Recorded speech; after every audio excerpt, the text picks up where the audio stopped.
संतोष, अखिलेश यादव की राजनीति कितनी बदली है जब से वो विधायक की सीट छोड़कर अपनी और लोकसभा लड़कर और दिल्ली आए, और वहां ये भी सुन रहे हैं कि वो नेता प्रतिपक्ष एक पीडीए से किसी को बनाने वाले हैं।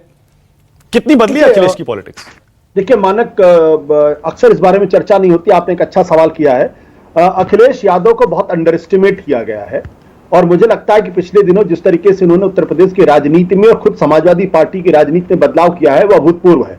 इसलिए क्योंकि मुलायम सिंह यादव जो वाकई में जननेता थे, पूरी कोशिश के बावजूद भी कभी 29% से ज्यादा कांग्रेस समाजवादी पार्टी का वोट नहीं आया था।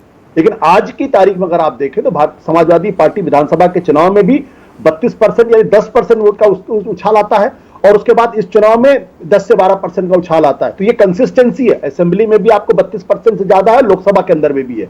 इसका कारण क्या? इसका कारण को भारतीय जनता पार्टी की जो एमवाई की जो रणनीति थी कि एमवाई का आप मुस्लिम यादव की पार्टी घोषित करके आप उनको पोलराइज करिए, उसको उन्होंने पूरी तरीके से चेंज कर दिया है।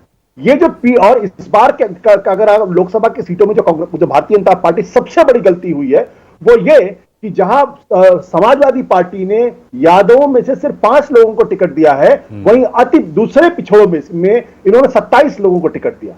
ये जिसे कहते हैं ये बिल्कुल अनथिंकेबल था एक जमाने में। मुसलमानों को सिर्फ 4 लोगों को टिकट दिया है, और आज भारतीय जनता पार्टी जो पिछड़ों दलितों के कंधे पर सवार होकर आई थी उत्तर प्रदेश के अंदर, और ये बहुत बड़ी उपलब्धि थी भारतीय जनता पार्टी की, उसने 45% अपर कास्ट के लोगों को टिकट दिया है। तो ये जो पीडीए का जो विस्तार है, ये वाकई में भारतीय जनता पार्टी के हिंदुत्व, योगी आदित्यनाथ और नरेंद्र मोदी दोनों की शख्सियतों को अगर ठीक से जमीन पर उतार समाजवादी पार्टी, तो आने वाले दिनों में विधानसभा के चुनाव में बीजेपी को बहुत दिक्कत पैदा हो सकती है। इसकी अभी तक हम लोगों ने ईमानदारी से दरअसल समीक्षा की नहीं है। और जो मैंने कहा कि सीएसडीएस का सर्वे आई ओपनर है, अगर भारतीय जनता पार्टी अभी भी अपने अहंकार में रहेगी, क्योंकि हम तो 227 में आ ही रहे हैं, तो बहुत ज्यादा दिक्कत आने वाली है, यह मैं आपके चैनल पे कह रहा हूं। ओके, राम